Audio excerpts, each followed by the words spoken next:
go. Okay. So now today we are in, let's see, I've had 1, 2, 3. This is the fourth session since morning. These are the live ones. And of course, the recorded ones are running in the background. So there's 4 sessions in the background too. There's one on stickers. There's one on writing, chair dance, yoga, and preventing disease and increasing immunity with food. So there's a lot going on today. So I think people are really busy today, which feels kind of nice. So welcome everybody to this panel discussion. And I am just going to change my view so that I can see everybody. There we go. Okay, excellent. So the panel discussion and the topic that we have for now, for the next an hour or so, we have a little bit of time because after this, the next session starts at 6 o'clock. So we will have quite a bit of time. So the panelists that I have for today is Victoria, Leila. Can you just raise your hand and just wave or do something crazy, Leila? And I think my daughter was there. Yeah, Arushi, where did she disappear? She was there too. So we'll have quite a few things talking about today. And the topic really is why self-accountability is important in self-care, right? So the way it will work is that I will ask each of you to introduce yourself very briefly. And Yvonne as well. Yvonne is there too. Yvonne, are you panelist today or the next one? Next one, right? But she's here. So Yvonne was doing the Zentangle workshop this morning with us. So I'm glad to have her back with us here now. Okay, so the way it will work is I have some questions. Now that does not mean we've got to stick to those questions. Definitely I just like to have a good conversation and we'll go through those questions. And of course, the audience, please feel free to unmute yourself, come on camera, talk to us. It's always nice to see people than just seeing names, black screens on there. So that's how it is going to work. Okay, so I'll start with the intros a little bit. So obviously I'll start with me. Of course, my name is Alka. I guess everyone knows that. So if you don't know my background, I'm a dietitian and a diabetes educator, and I've been a dietitian for probably over 25 years, more than that probably. And what I found was that this question, are you feeling good, is a very loaded question. And this is the discussion we had in the morning when we had the kickoff event. So my parents had done the kickoff event, and this question they brought up, and this is something that we ask our patients, if we see patients or anybody, are you feeling good? Or right now in the COVID situation also, that is the other question that comes up. So it is a very very heavy question.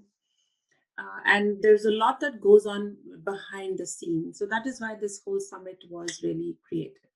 So that was short and sweet about me. So I will invite on, maybe I'm just going to go in order, right? We'll go with, let's say, Victoria. So Victoria, you want to talk to us a little bit about yourself? Sure. Hi, everyone. My name is Victoria, and I own a company called Recreo, which is one-on-one wellness coaching and wellness education courses that you can take online. And a little bit about me, though, because you don't want to hear about that. You want to hear about me. I've been a wellness coach for over 25 years.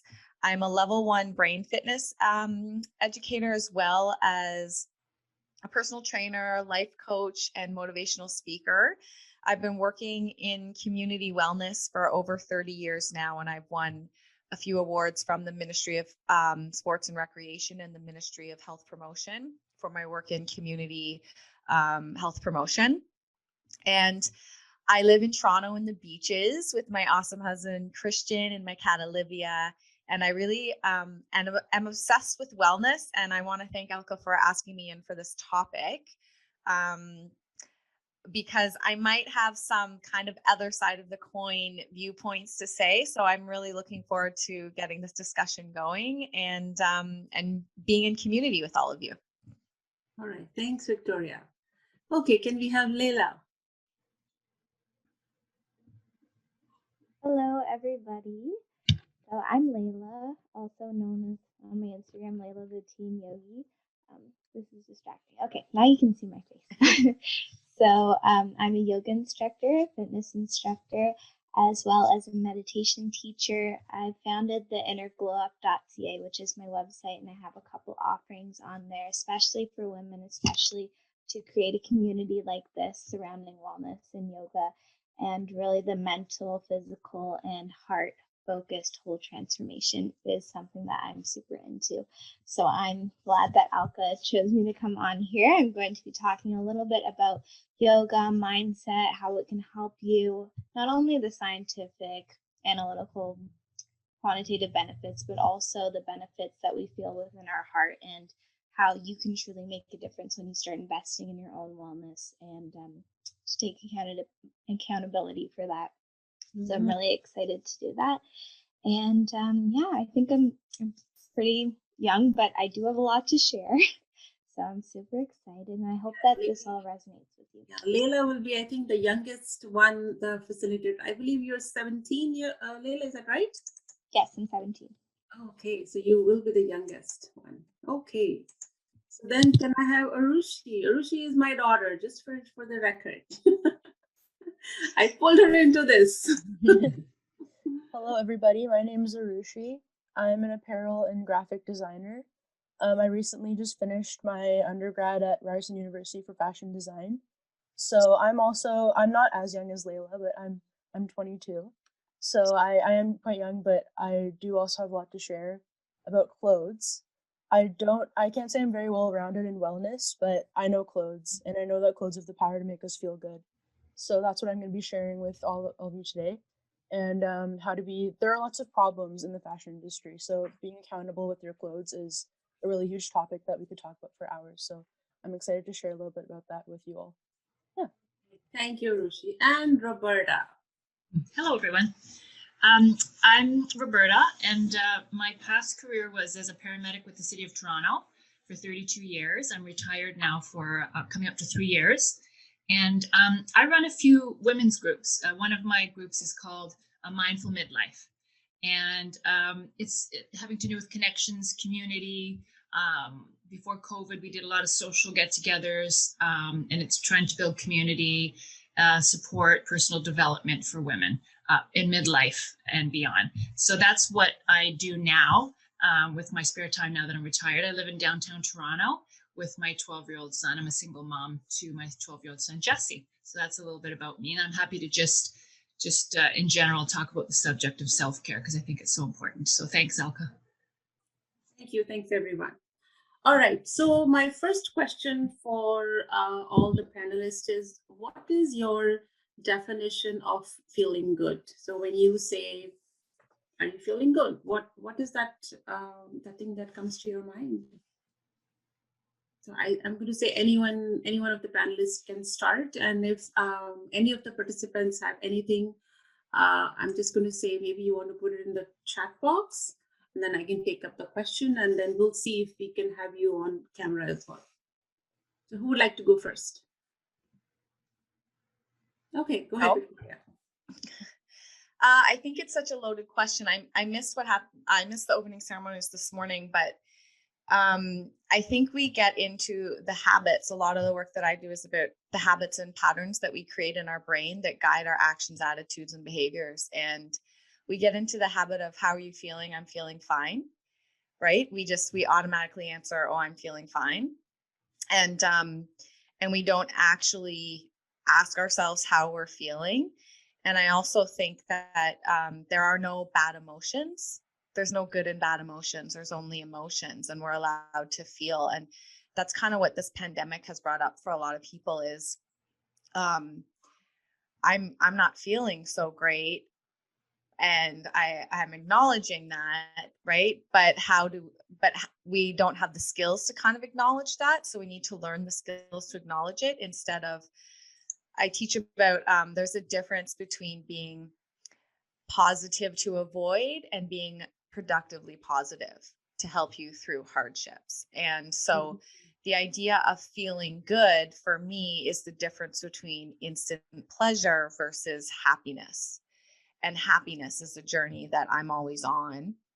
and trying to help guide people towards in terms of feeling good.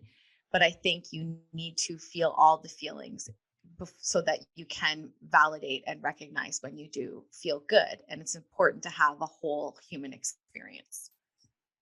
Yeah, I think a couple of I'm going to say very valid points where you said, I don't remember all, but the human experience and feel the feelings. And what did you say, Victoria, about the for productivity? There were two things you said, right? Oh, there's being positive to avoid. Like there's avoidance positivity where everything's fine, everything's fine, everything's great, it's great, right? Even when there's things going on in your life that you maybe need to address, or feelings going on inside you in your inner monologue that you need to address. And being positive to avoid isn't healthy, but there's ways to be productively positive through hardships that are healthy. And we need to recognize the difference between those two things. So being positive to avoid is kind of when people ask how you are and the answer is just like, I'm fine, I'm great, everything's great, right? That's kind of that positivity to avoid. But whatever you're suppressing and avoiding, it's going to come back. It's going to come back probably at an inconvenient time. So how do we go anywhere? Yeah, it's there in your yeah. Perfect. Thank you. Who would like to go next?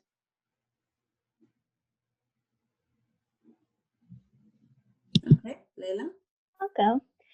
So I'm like Victoria said, I'm sure all of you have gotten the question, how are you feeling? And I think that the question that we should be asking each other, especially asking our loved ones, asking our friends, is how are you feeling in your heart, like inside? And it can come up physically. I'm not sure if you've noticed this within yourself, but you can take a moment right now or later to just feel into your heart space or into your belly. Because when you feel into your heart space, for example, anxiety can come up as like those tingly feelings, or your heart will start palpitating, going faster than usual. I know my mom's going through perimenopause right now, so she has a lot of those heart palpitations just when she has those waves of emotions. So I'm asking her, when I ask her how she's feeling in those moments of stress and tension, I'm asking her, how are you feeling in your heart space today? And she will take a moment to breathe and to feel into there. And we do this in meditation and yoga and a lot of my energy healing sessions. I'm asking my clients over and over again, how are you feeling in your heart space right now? And you'll notice that when you're calm, it feels warm, it feels light. And in your stomach, we get the same sensations, butterflies in your stomach.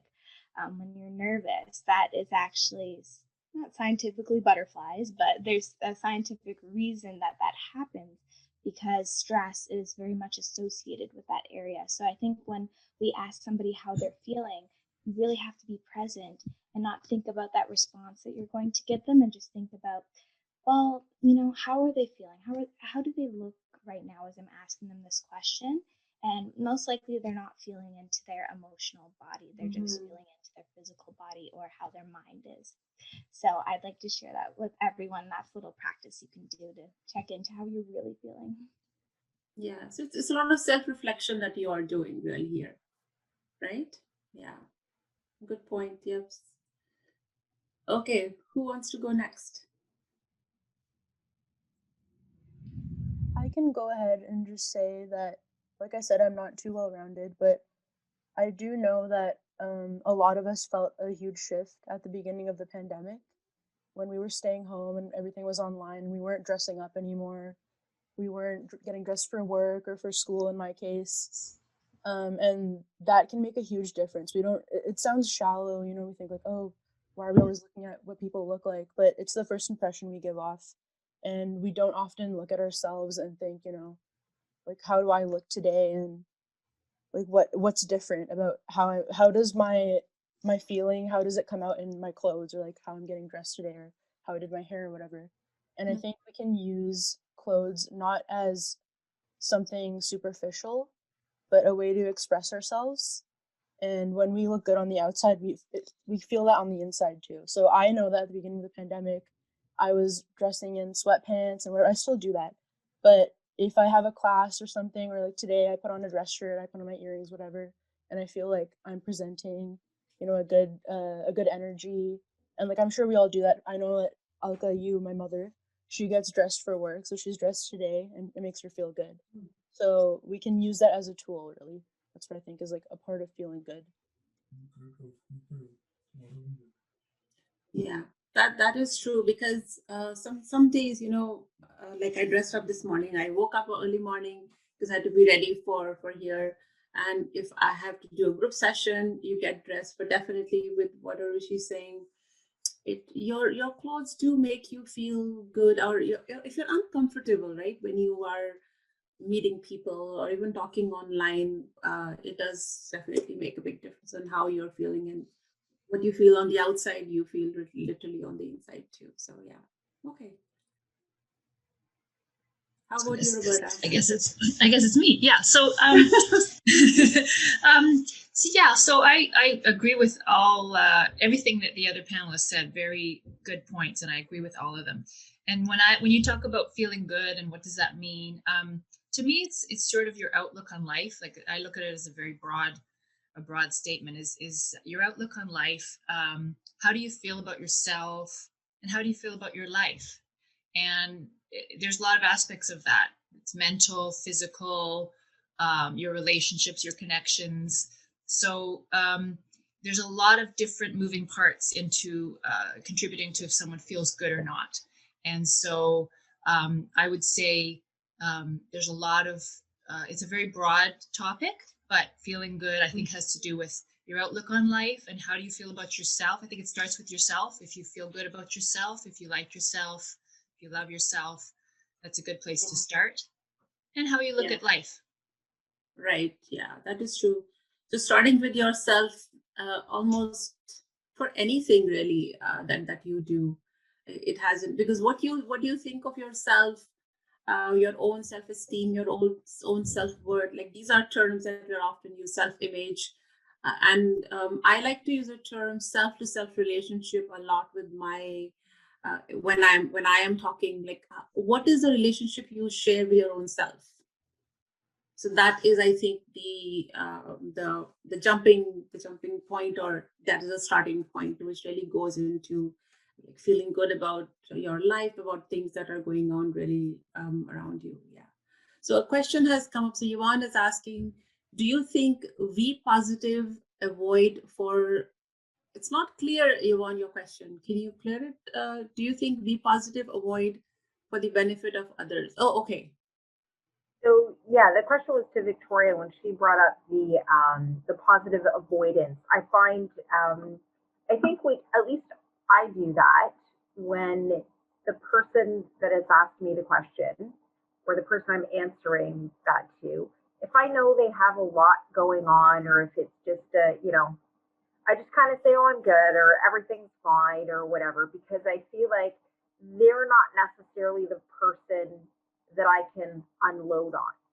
So sometimes that positive avoidance is, and maybe that's just me, I'm doing it to not avoid what I know I have to deal with, but I'm doing it to not put more on the person who's asking the question. Yeah, so I think that's very common. I think thank you for bringing it up, Yvonne. And you're right. You kind of have to pick and choose your people. That is very true.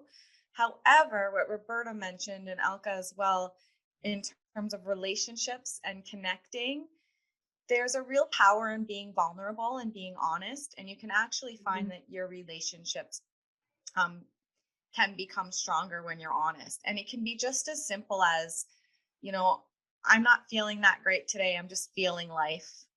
But thank you for asking, right? So when you ask someone how they're feeling, right? Are you asking them because you care about them and you want to know the answer, right?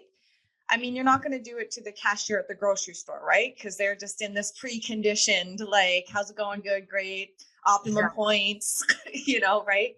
But when you are asking someone, you probably want to know the answer, right? And so there's a real power in learning how to be honest with the people in your life as well, because it can make your relationship stronger, and it can make your relationship with yourself stronger too, because if you're positively avoiding every time someone asks you the question, you're probably having the same conversation with yourself in your head, right? Everything's fine. So you're right, but you can download in small tiny bits as well. And if the person on the other side of the conversation wants to know more, they'll ask, right? Oh, tell me some more about that. Let's connect some more. Let's connect and support each other some more. But yeah. And you know what? I think in you mentioned, Victoria, vulnerability and being honest in whatever you have to say. It's hard, right? It's hard because people feel that if I am being vulnerable, I am being honest, the person, well, unless you know the person well, that person might even take disadvantage of me. You know, those fears, this fear in the back of your head. Yep. When you are, because when I'm seeing patients, sometimes there's a technique that we learn in clinical counseling. It's called motivational interviewing, and within that there is a technique. It's called as normalizing. So because when you are talking to somebody across on the other side of the table, they are envisioning you as somebody who has maybe all the power in the world. You don't, right? You are still a human being. It's just that your role is different. So when you start to share with them, for example, I'll say to them, you know what, I love Cheetos and I love Cheetos. Okay, my daughter will, I'm pretty sure she's laughing, she's smiling because she knows I really enjoy Cheetos. So when I say this to my patients, you know what, even I have those moments too, that I like to literally have a whole bag of Cheetos sometimes. So some of them will really look at me, oh, really? You are a dietitian. How can you like Cheetos? Well, I'm a human being too. Right? So it's very so normalizing and all those things really go into really helping patients, and going to what the point that Leila also made, that when you ask this question from somebody else, you got to even think on the other side too, from your angle as well, that how are you asking, and probably how the person is really feeling. Okay, anybody in the audience has anything to add on, and you want to come off on camera, or just talk? Anybody wants to add something before we move on to the next question? One small point. Yeah. I don't think I've heard the whole discussion closely, but one thing which comes to my mind, it's an extension of what I said in the morning. I think when you ask somebody about how you are good and so on, it depends on your equation with the other person. It depends on your relationship with the other person. How comfortable is the other person to share with you? And Right. that's saying, the moment you say the first reply, standard replies, I'm good. I'm good. And as you go on. So I think the most important thing that I find as a part of the whole thing that we are discussing is the mutual relationship between two persons. And as you spend more time, as you develop more confidence in each other, I think the right answer will come. And then you can decide how good I'm feeling or how good the other person is feeling. So, in my opinion, mutual relationship is something which needs to be cultivated on a reciprocal basis, and then we can get the right answer. Mm-hmm. Yeah, so that's my dad, but just for people to know, he gave us the welcome address in the morning. So Val saying, I think in COVID, we are all worried about feeling down and bringing others down with us. So exactly to what you're saying, the relationship, and you know, if it's infectious, right? If you're feeling in the family, you're feeling down, and you know, it has an impact on the others too. Yeah. Come across Alka cases on phone, not in person, and you ask a person, how are you? And the answer is, I'm good. And the person is actually suffering from COVID. Yeah. And don't want to even share. So Correct. what you're saying is absolutely right. Yeah. Two situations, one, the normal situation, which I repeat, depend on your mutual healthy relationship. And the second is when, like COVID, when the other person is not in the right state of mind, and can this person trust you or not? Then trust, faith, and confidence in each other play a great role. Yeah, yeah. Then Ral's also asking, what do the members, so this is a question for the panelists, what do you think about the term toxic positivity? So what would you say? How would they define that? Define that? Okay. How the person who's asking the question, I'm not sure how they would define toxic. Okay, so Val, can you elaborate on that? In the meantime, if there's any of the panelist member want to add to that? I think I can add to that. So I think what I've heard about toxic positivity is you're basically suppressing whatever you're feeling at the moment. And instead of acknowledging that you're feeling negatively about something, you'll just say, "Oh, it's okay, but I have this, this, and this, so I'm in a good position," whatever. And I can really relate to Val's earlier comment, and I know that everyone is struggling so much, way more than I am. I already know that, but I had a hard time in the last few months completing my degree during the pandemic. It was difficult for me, so I really had to acknowledge that it was hard, and I can relate with this, that I didn't want to bring others down with me, right? So again, bringing it back to accountability, I didn't ask people how they were doing either, right? So I was always like, oh, like I'm stressed, I'm anxious, whatever, and then I had some friends that I hadn't reached out to in months, so I found out that they were feeling like I had drifted away. So you have to be accountable and just don't feel like you have to always be positive, because we're all feeling it. So I think toxic positivity, it's a problem, because Yeah, so what Val is saying is it seems to be a new term that is being thrown around everywhere. So it's being it's a new social media term. Yeah, I'd like to comment on Arushi's too. What you're saying is, you kind of said, I think it's being thrown around a lot because there's a lot of guilt around how we're feeling, and we guilt ourselves. And I actually think there's a lot of guilt going around on social media as well. Maybe you put up a comment like, "I'm not feeling so well," and somebody, on social media might comment back, "Well, you should be grateful for what you have. You're not sick," right? And so there's a lot of that that's been going around. And what I think it's doing is it's negating us, preventing us from feeling. Like, we're allowed to feel whatever we feel, and we shouldn't have to guilt ourselves about it. Like, everybody's brain recognizes stress, whatever your stress is and whatever your feeling is. So Arushi, when you were finishing your degree, right, you're like, this is really tough, right? This is hard. And you should acknowledge that's tough and hard, right? But I think what we're doing is this whole, but I have a roof over my head and I have my health and everything's fine, so I shouldn't be complaining. And we're calling it complaining, or I'm bringing other people down or whatever. But the thing is that everybody in the world is feeling it. And we need to acknowledge what we're feeling, which, Layla, is kind of what you said right at the beginning. Like, tune into yourself and acknowledge what you're feeling and allow yourself to feel.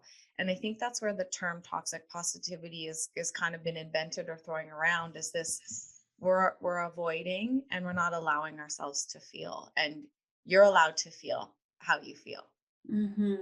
Whatever your situation is, because that's how your brain and your spirit and your body and your mind is observing and interacting with your world, and you're allowed to feel that. Right. Yeah. So that brings. Anybody else wanted to add? Leila, you wanted to add something? Oh yeah, I just wanted to thank you, Victoria, for acknowledging that. If you didn't understand what I was saying before, Victoria put it into words in this context with toxic positivity. I think that with Arushi, that's a very common thing right now. I'm in high school, so a lot of teen girls are struggling. And I think that we play this game called the shame game.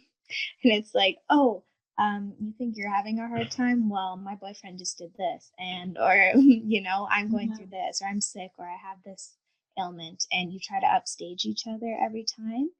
And I think that we just have to accept how we're feeling and how others are feeling.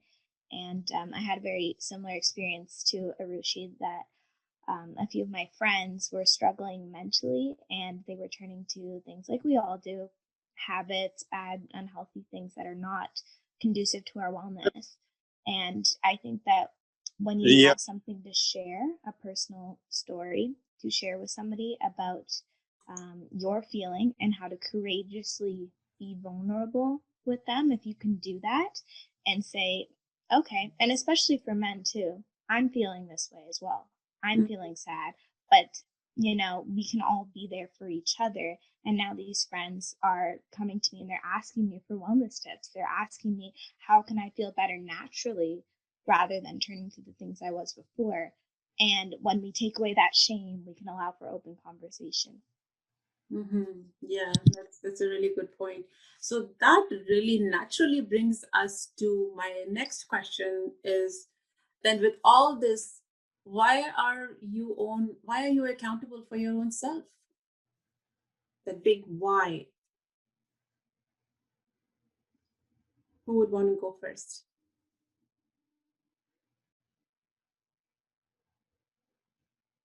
Okay, go ahead, Leila. I was waiting for see if anybody else wanted to go first.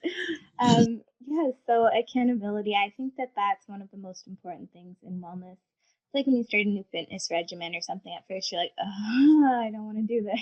And Yeah. you feel so frustrated. And I think that self-accountability is what helps us stay disciplined with our wellness. And we think here in this culture, this society, that discipline is militaristic and you have to do everything a certain time. And it's something that should be weighing you down, but in reality, it's something that's there to help you when you don't have that motivation all of the time, because that goes back to toxic positivity. Well, you're not always going to be happy all the time. You're not always going to feel confident in your body all the time, Right. in your clothes, like Arushi was saying. You're not always going to feel confident in yourself 100% of the time. So you have to have that accountability. One example I actually have right here is my little calendar. So in our society, we have this idea that we have to be super productive and we have to do everything perfectly. We have to be a hustler, and we embody that, right? We want to look like that. We want to dress like that. We want to be like that person that has a bunch of money and they're super productive every single day. COVID's not going to stop me. But what I put on my calendar is I put self-care in there too. I put down when I want to do yoga, when I need to do meditation, instead of doing unhealthy things that I know I'm going to end up doing because of stress or sadness or those vulnerable feelings that I'm feeling. So I think that accountability is something that we can lean back on and anchor to, rather than something that is confining us into a box. Yeah.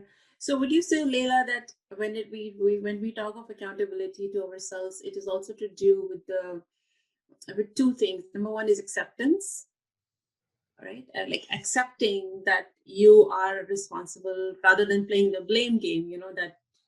That it's because of you that this is happening to me. Rather than that, you accept. It's you accept responsibility. Really, that's one thing.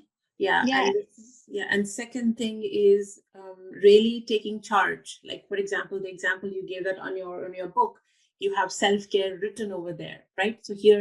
So when you write something, you are kind of accountable that, okay, this is what I wrote, I've got to do it. And again, you've got to do it for your own self. Yeah, I would say that for sure. I would say that what your intentions are, your integrity is behind the action, is just as important as the action itself. So if you are coming from a place of scarcity, of fear that you don't have something, I'll use fitness as an example. If you are, and fitness is a form of self-care. So say that, oh, I'm going to do a power yoga class tomorrow because I don't have the perfect body, because I ate this today, like I had a whole bag of Cheetos or something. So now I have to go work out the next day. That is wrong, and that's not sustainable. Negative, there's negativity attached to it. Yes. Yeah. And what is sustainable is having this idea of empowerment. You want to become stronger, become better, become more well. Right. So yeah, I definitely think that that's a great point, Alka, to have acceptance rather than fear. How about the others? The Jump on panelists. to Leila. Like that's I connect so much to what you're saying there in terms of like being kind to yourself and the intention. And in terms of self-accountability or setting yourself up for success, we've all heard that term, setting yourself up for success, right? Has anybody ever heard of the term SMART goals? Oh, come on. Yeah. No, don't I get hate me SMART started. goals. Here's where I like here's the reason why I don't like SMART goals, which kind of attaches to what you're saying, Layla, is so SMART goals, for those of you that don't know, it's an acronym for specific, measurable, attainable, realistic, and time manageable. That's how you set your goals. It's really big in the corporate world, and it's been really big in the wellness world. But here's what happens when you set a SMART goal. Okay, let's use fitness as an example again. Okay, specific. I'm gonna work out 3 times. I'm gonna work out for a half an hour 3 times a week on Monday, Wednesday, and Friday. Right? So you've got your time in there, 30 minutes. This is what I'm going to do. I'm going to work out. The specific is it's going to be on Monday, Wednesday, and Friday. I think that's attainable. I don't know. I haven't worked out in 2 years, but I think I could do 3 times a week. Right? So I think that's realistic. What happens when Monday comes and you didn't work out? Right? You failed. Yes. You failed. Right? So we were too specific in our goal. We don't really know what realistic is, and that's why it's great to have a coach, and we're setting ourselves up for failure. So do you work out on Tuesday? No. Do you work out on Wednesday? No. What do you do in your head? Okay, I've already failed this week. I'm going to keep eating the Cheetos. Sorry, we're just going to keep going with the Cheetos, Alka here, but I'm going to keep eating the Cheetos.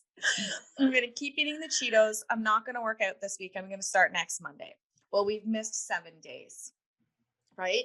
So what's the true accountability or intention to ourselves, and how can we set a goal that is realistic but in manageable and digestible pieces, right? Mm-hmm. I know that I can walk, or I know that I can do a jumping jack.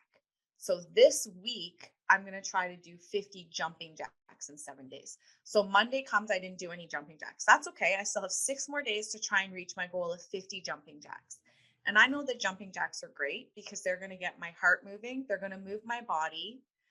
And you're going to hit that goal of 50 jumping jacks. You got 7 days to do it. What happens when you hit the goal? You get a serotonin boost in your brain because your brain's like, yes, I achieved the goal, and you feel rewarded.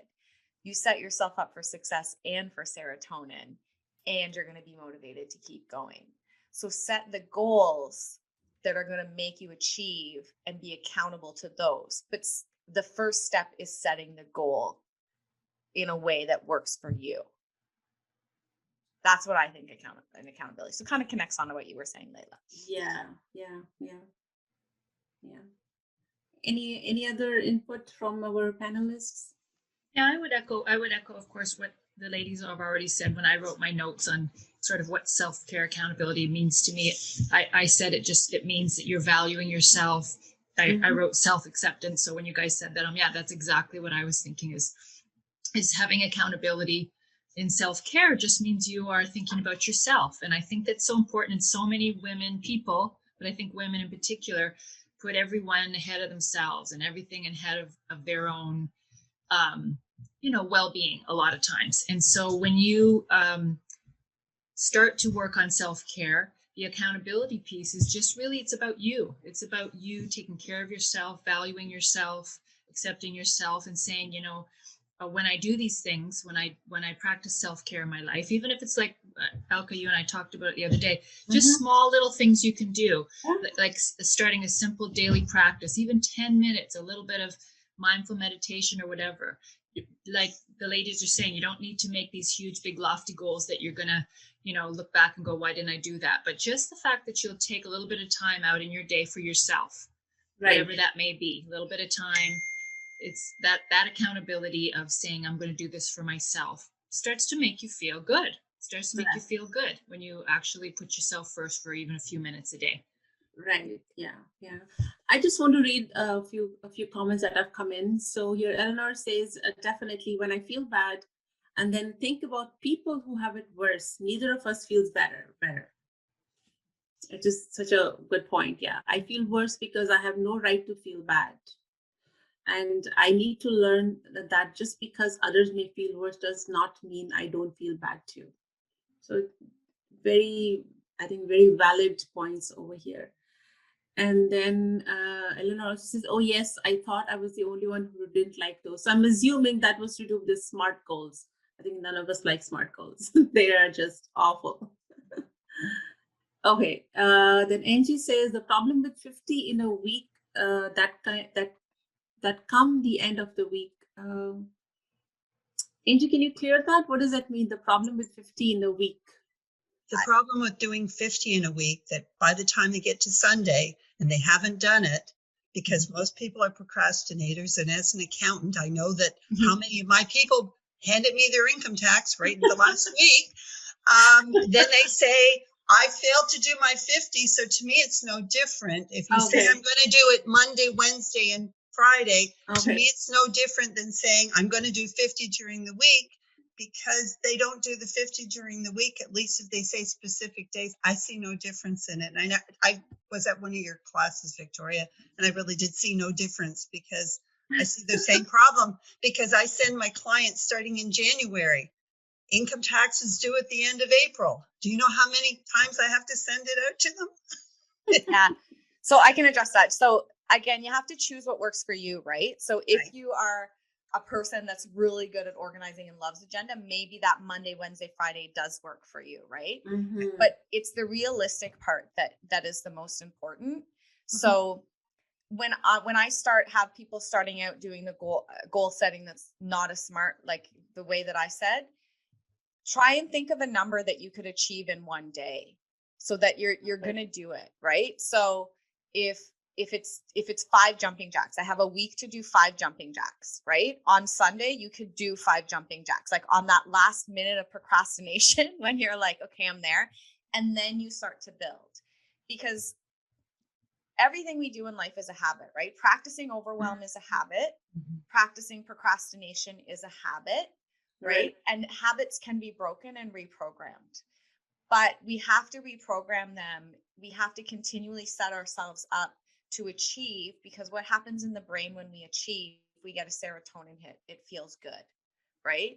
But so we have to make it really, really small. If you know you're a procrastinator, you have to make that first goal, like, I'm going to do 5 jumping jacks this week.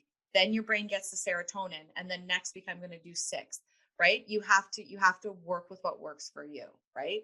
And accountability to self is really hard as well, right? Like we know this, having a buddy, having a coach, having a trainer, going to a class, coming onto a Zoom call like this, right?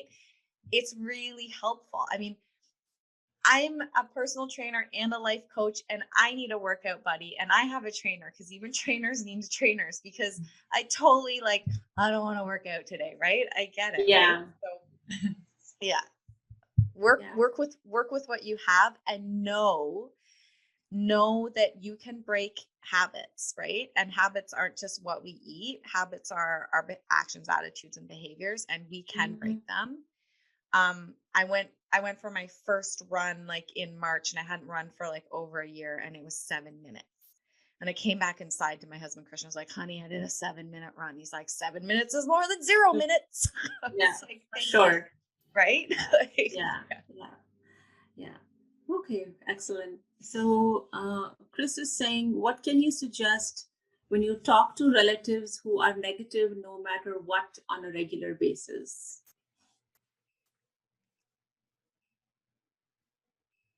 I can address that. Go ahead. And if anybody else would like to jump in, please feel free to if you have any more questions. But I'm very familiar with this, because I have a family, and I'm with 3 boys pretty much, 2 stepbrothers and another brother. So it can be overwhelming when you have a lot of relatives, especially because they're so close to you.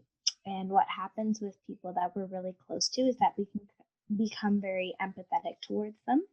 So if you have somebody who is negative all the time, we call those energy drainers, because negative people can be extremely energy draining. So you want to be aware of that, especially if you've had a stressful day at work or something, and you're coming home and you just have all this overwhelm of negative energy, negative thoughts, negative patterns on you. And you may not notice it right away, but it does have that effect on you over time. So what I would say to deal with them, especially during this time, is that we don't want to address it as though we're dealing with them, although that's how I would say it. That's how I would frame it. But we have to sort of change that conditioning and say that we're not going to deal with them. We're going to empathize with them. So when you have a lot of negativity, you can empathize with them. You can offer them your thoughts, your advice. and offer them your help as much as you can, and then set a boundary. I know for myself, this is a huge thing. I internalize everything that I bring in. So if somebody's super negative, I want to be that people pleaser, that white knight principle, that knight in shining armor for them. I want to please them. And so I'll sit there for hours listening to my friend talk about something that she's been through, and it will just go on, sometimes for the whole night.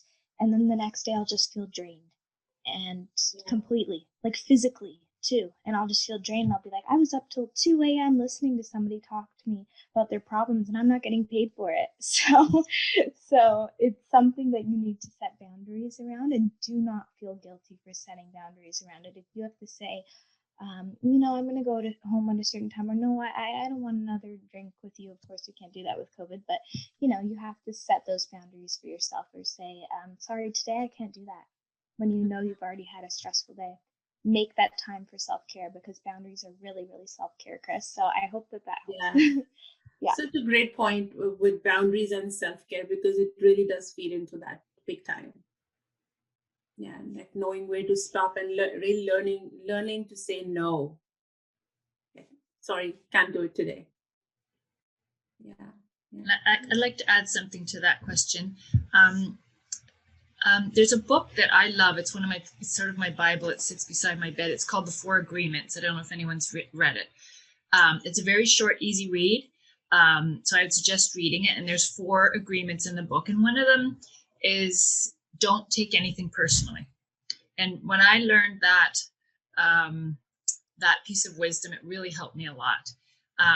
It's hard to control what people say and what people think, but what you can control is how you sort of take it on or don't take it on. And so you may have to listen to some negativity because they're your family, people that are close to you.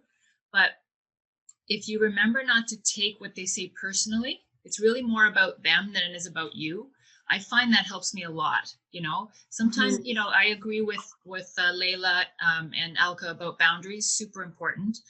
But sometimes if you can't keep that distance from the people and they're being negative, try and remember, I would agree also, Layla, compassion for people. Often if people are very negative, it's because they're coming from a very painful place, but then they unfortunately want to put it on other people. So I try and have compassion for people that are negative. And then I also realize that what they're saying is really not about me. It's more about them. And that helps me kind of deal with negativity that's around me. So that's a big, I think, mindset shift over here that people really need to have about this. Yeah. Okay. So I put the name of the book in the chat if anybody is interested to read. Okay. It's a great book. It's very small, easy read. Okay. So now how are we doing with time? Okay, very good. So the final question that I have here is, so we've been talking so many things about like self-care, accountability, and all that stuff. So for somebody who is having a hard time with feeling accountable for what they are going through, and they want to make a change but cannot. So where would you suggest that person start? What will be the smallest? I don't want to get into SMART goals because that's completely out of the picture. But where can someone start if we can have something tangible for people? Because there are some people on the call, but I'm pretty sure people will listen to the recording as well, which is going to go up. So where can someone start? Someone doesn't know what to do. They're just so much in a mess, or really don't know where to start. What would you say? Do you know what I would suggest? This is something I've been doing since I was a teenager, and I give myself a Roberta day. So if you can't do something like, I'm going to start a new exercise routine, or I'm going to start yoga. So I give myself a Roberta day, and that means it's a day just for yourself. And some people I know won't be able to give themselves a full day. But what I'm just suggesting is the day is all about you. What do you want to do? Who do you want to be with? Or do you maybe just want to be by yourself? So I would go to a movie by myself. I would go for dinner by myself. I'd go for a massage. It was all about me, what I wanted to do to feel good. So if you just give yourself a day that's for you, Try and carve that out. If you can't give yourself a full day, try and give yourself maybe 4 hours, and see what that feels like. And it really feels good to carve out that time for yourself. And you might realize when you do that, maybe I should do more of this. Maybe I should do more about what makes me feel good. So that would be something just to start. Like, instead of starting to kick into grabbing a whole new thing that you're going to do, just start small by giving yourself a day that's all about you, and you'll find how good you'll feel when you do that. Yeah, definitely. Yeah. I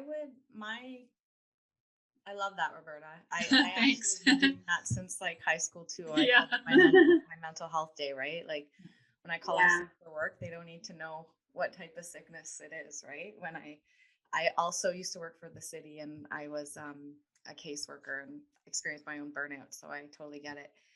I would say a really simple thing that you can do to get yourself started is to have, I call it like a grounding structure or a grounding activity. One thing that you do every day that you can put into your schedule so that you are providing yourself with that structure. For me, I always wake up and I have a cup of peppermint tea. So for me, it's my peppermint tea. I know I'm always going to have a cup of peppermint tea in the morning. There's nutritional benefits, there's all these things, but it's just about the experience of having that peppermint tea. Or maybe it's every day I'm going to get up and I'm going to sit by the window with the window open just for 1 minute and look at nature, right? Just something really small that you can use, that is your structure for your self-care. Because once you start doing things, there's a ripple effect. So just a small grounding a grounding thing that's for you. And it could be so many different things. You'll find the thing that works for you, right? Okay. How about the others? I'll jump in here. So I find that with this topic of accountability and self-care is that the biggest thing in a lot of women's experiences, young girls' experiences, and pretty much everybody. And the reason why we keep coming back to fitness institutions, yoga institutions, self-care places is because of that community, that unity. They will keep you accountable. It is so hard to shift into a new yoga goal or a meditation goal when you just have the benefits, which are amazing, or you have your own why, which is going to carry you through. But it's so much better when you have that community. And even if it's online, something like this, I know that my whole brand is focused around community. And the inner glow up is I have my little yoga fam. That's what I like to call it. And basically, if you just follow me on Instagram, you're immediately part of the family. It's not this big initiation. It's just some sort of community to keep you accountable, to provide you with ideas. That's a great idea. Yeah. And I think that it goes back to when we're little, we have our group of friends and they keep us supported, they keep us grounded, and making sure that that space is a positive space that you can always come back to, because it's the people that you meet and how they make you feel in life that makes the hugest difference. And another thing that I would say is honor your inner child. I know that there's many things that you can do to do that. You can paint, you can write, you can go outside and run and do cartwheels in the backyard. Just honor your inner child and feel that joy and have community. Those two things. Yeah. Okay. Yeah. I'd just like to mention something. So, all of you, Roberta, Victoria, and Layla, you all mentioned doing little things that kind of take you out of whatever mind space you're in. And I think it's important to recognize what it is that makes you feel good exactly, because I know that a lot of people turn to something creative. Like there's a lot of people in this summit who are showing us how to do little creative things, or something that's kind of different to what we're doing every day. And my personal experience is that my job is creative, so I know that that's not going to work for me, because every day I have to kind of almost force myself to do something creative. And so when I have free time, it's not productive for me to do painting or drawing or whatever, because that's something I have to do all the time, right? So for me, it's like doing a puzzle where like everything's laid out for me and I don't really have to think. I can just kind of follow a pattern, which is something that I don't get to do every day. So I think you have to figure out, you can't really rely on like what other people are doing, but you have to learn what it is for you that gives you that break. Because for me, it's different than something for everyone else, right? So Rishi, what is it for you? Yeah, so puzzles I like video games a lot. These are all just things where I don't have to think, or I don't have to create something. It's just already created for me. My boyfriend loves Lego, so he'll buy little Lego sets, and it's something that's already set out for him, and he just has fun kind of putting it together. So it's something, and I know a lot of people in my field who have that same thing. One of my professors, he also loves Lego, and it's simply for that reason, just because you can turn off your brain and do that. And I know you, Alka, you love creative things on the side. You don't get to do that every day. So you like to sit down after a long day and make some polymer clay or paint a little bit because you don't get to do that all the time. Yeah. So figure out what it is that will kind of be something different and a break for you in the day. Yeah, I've been dying to get into do my creative stuff. Once the summit is over, that's what I'm doing. I've been missing it, but it's been a wonderful journey. Yeah. Anybody in the audience who wants to share what they do, maybe that gives ideas to other people too. Yeah, go ahead, Yvonne. You're muted. You're muted. Yeah. There we go. Just a little mouse skipping there. I think Rishi make a really good point is figuring out what is that feel good part that fits for you, right? I think a lot of the discussion and in general, right, is self care is it's exercise, it's eating well, and the other the other end of that spectrum, I think, is a spa day. Just go and get a spa day and you'll feel good and stuff.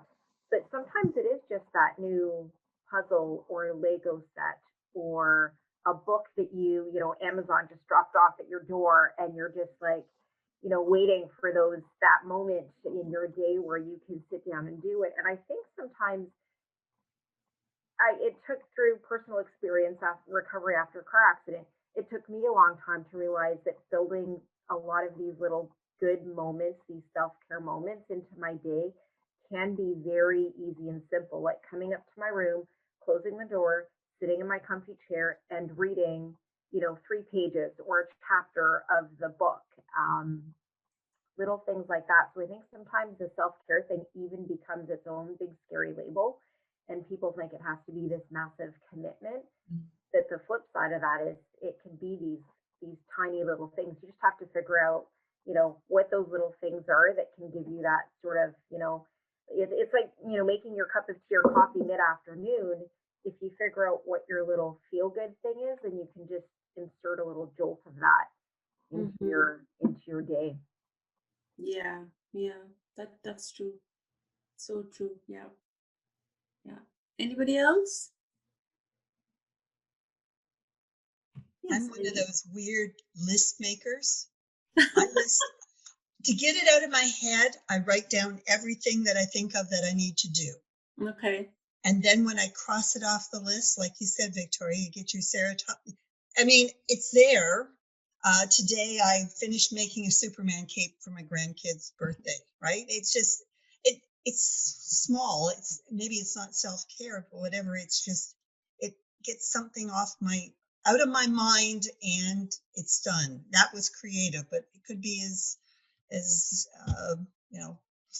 taking my chicken and cutting it up, anything like that, just to get it out of your head and feel like you've accomplished something. Yeah. I can really relate to that as a procrastinator, a major procrastinator. When I'm working on a project, if I write down every single little step and the satisfaction of just checking it off, it just makes me keep going. So that's definitely a huge thing. When you have something physical, it's just better because a lot of things today are not physical. Money is not physical. We don't always see it, in our hands or a list of things to do. It's like you just write it down and it just makes it so much more tangible. That's a really good point, Arushi. Like there's a lot of things that we used to get satisfaction out of that aren't physical anymore. Like money's a super great example. Counting the dollars, like now you don't have that in your hand anymore. So how do you set yourself up? Again, I say set yourself up for serotonin, which is setting yourself up for success, right? How do you set yourself up for serotonin? Right. How are you going to feel good? And I think anytime you feel good, even if it's a micro moment. So what Angie said and what Yvonne said, like even if it's just a micro moment of feeling good, that is self-care, right? So checking off that thing off the to-do list, if you know to-do lists work for you in your brain and you know you're going to feel good, then that is self-care, right? Because if you didn't do it, your brain, it would be on here and you'd be like, ooh, right? And you would just get frantic and whatever. So you know what works for you, right? And acknowledge that it's self-care, because I think, I can't remember who made the point, but it's a big word, right? Like it's out there a lot right now. And a lot of the advice for self-care is have a spa day, have a bath, and that's kind of it. Work out, right? But acknowledging that anytime you're able to make yourself feel good, right? Having a pillow fight with your husband, or I really love my morning peppermint tea, right? Acknowledging those little moments, that is self-care, right? That it can be easily and naturally done. Yeah, yeah. So I'll just share something that I share a lot with my patients. I'm sorry, it's something that I talk to because I see patients, so it keeps coming up all the time. So something that I have been recommending to so many people is napping. That's where you start. Because most people, when they come to you, they'll say, "Oh my God, my day goes by so busy. I have to do this, or take the kids here, there, and the day goes by, and I have no time for myself." Right? So it's done. And by the time it is like 11 o'clock, I feel that I've just been doing things for the others, but nothing for myself. So that's where, so then actually, I did an Instagram live also on napping just 2 days ago. So people have this thing that if I nap, I will, and some people do go off to sleep too, but napping does not mean you've got to sleep for 2 hours, get snuggled in your comforter. It could just mean you are just sitting on the couch or on a chair, wherever it is more comfortable, for literally 15 to 20 minutes and no more than that. And maybe you can even put up your feet if you want and just be in a comfortable position, because I think that really is your time. It's that so there have been some people who have taken it very graciously, but for some they feel guilty about it. How can I nap when my kids are at home? Cannot do that. It's that again, accountability piece comes into picture. Like, you've got to really recognize that your body needs to rest also. Yeah. So Eleanor says, I just got a set of wind chimes I like to play. Yeah, that's a neat idea. Yeah. And the sound is so soothing. It definitely is. We have wind chime, somebody in our backyard, our neighbors. So we hear some, when you open the patio door, you can actually hear that. Sometimes it's kind of nice. Yeah. Yeah, and Elka, we were talking about, sometimes I think you and I were talking about at another session about sometimes people just don't even know what to do or where to start. So, Yes. just experiment. Like, I loved what Victoria said about peppermint tea. Like, maybe just go out and buy some different teas you've never had, Yeah. or experiment by doing a workshop, online workshop. Like, just experiment to find those things, because sometimes like you said, people don't even know what it is. What is No. it that would make me feel good, right? They don't even know. Yeah. Just take a little bit of time to experiment. There's, I have this lovely app on my phone where you can do meditation just through an app. Try that, see if that works for you. If it doesn't, try something else, but just experiment and when you find those things that make you feel good, it'll make you want to keep doing these kinds of things. Correct. Yeah. Yeah. Okay. Anything else anybody is wanting to add in for the other audience? So yes, the summit is great for finding those things to do. That is exactly why the summit was created. You got it, Eleanor. Perfect. Yeah. Anybody else wants to add in anything? Yeah, a conversation that you and Yeah. I had, Mom, Yeah. that the people that we selected for this summer that you selected, I gave you a lot of ideas, but we You wanted gave me people, lots of ideas. yeah, we wanted people to understand that self-care is like you said, Victoria, it's beyond a spa day or whatever. It's also about money management and like all these things that you don't think about Yeah. that make you feel good, right? So yeah, it's like a lot of little interesting little tidbits Tidbits here and there. Yes. for life. Yeah, definitely. Okay. Any other closing thoughts anybody has?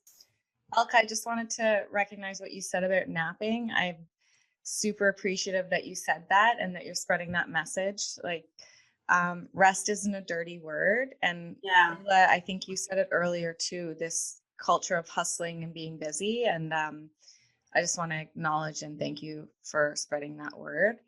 I was also just wondering if anyone has Instagram or Facebook, any of the panelists, if they want to put it up in the chat box, because I'd really like to follow all of the panelists on Instagram.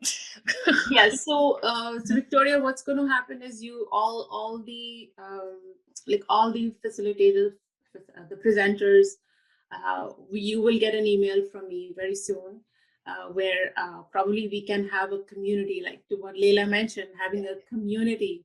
And that was the other goal of having this summit and getting like-minded people on board, where we can start to plan, more things which are on the same line, something like that. So I will definitely coordinate so that we can. I know I've been sending out emails with BCC right now because I wasn't sure if people want to, if people want to. Definitely follow each other, support each other. So the Arushi has put hers. So maybe people can put theirs. So Eleanor says, I won't be in the last session today because starting at midnight. Oh, okay, no problem. You'll get the recordings will be put up tonight or tomorrow. It's going to be a long day for me, but I'm still loving whatever is going on. It's the response has been so good. Yeah, so that's mine. Maybe the others can also put theirs too. So you will get, I will be in touch even after the summit is over. We will be in touch with all the participants and even also the facilitators as well. We will have a debrief also to make sure that the whole process, because it was the first for me. So for the process for the participants, how did they feel? And even as facilitators, did it work for you? And what can we do as a community for next year? Because this will be an annual event for sure. Okay. Awesome. All right. Wonderful. So people have put in their stuff. I know I'm following Leila. I think I'm following Victoria too, you as well. Yvonne, you as well. I don't know about Roberta. Roberta does not. She has you have the website and everything, right? I have, my groups are on Meetup. My groups, and I do have a Instagram, but you know what? I don't use it that much, so I don't even know what it that shows you how much I use. No worries. Yeah. So I'll send it to Alka, and she can share it with you guys. So on the website, so on the justfeelgood.ca website, you have the bio, and every facilitator, every presenter has a page, and it's got the social media links there too. Right. So it's on the home page. You can, if you click on that, it's going to take you to the facilitator's page, and you can follow them along over there. All right. So thank you, everybody. I think we will call it a close. I think we closed on it was a natural close, I guess. Yeah. So the next session is knitting. Knitting is the life of me. I can never knit ever. No crochet, can't knit. I can pick up a paintbrush, get my hands dirty in the mud or clay, whatever, but cannot knit. But so if you want to join as facilitators, you're welcome to join. It's at 6 o'clock. The same link on which you signed up for this discussion. And of course, email me if there's any questions, anything you have, and then I will be happy to, keep the conversation going there. Thank you so much, Alka. Thanks, Alka. Such a pleasure. Very welcome. And thanks so much for your time, for coming by, sharing your insight. It's always to have 6 brains and 1 brain working, so it's all good. So much appreciated with your support. So wonderful. Thank you. Okay, thank you. Nice to see everybody. Bye. Bye.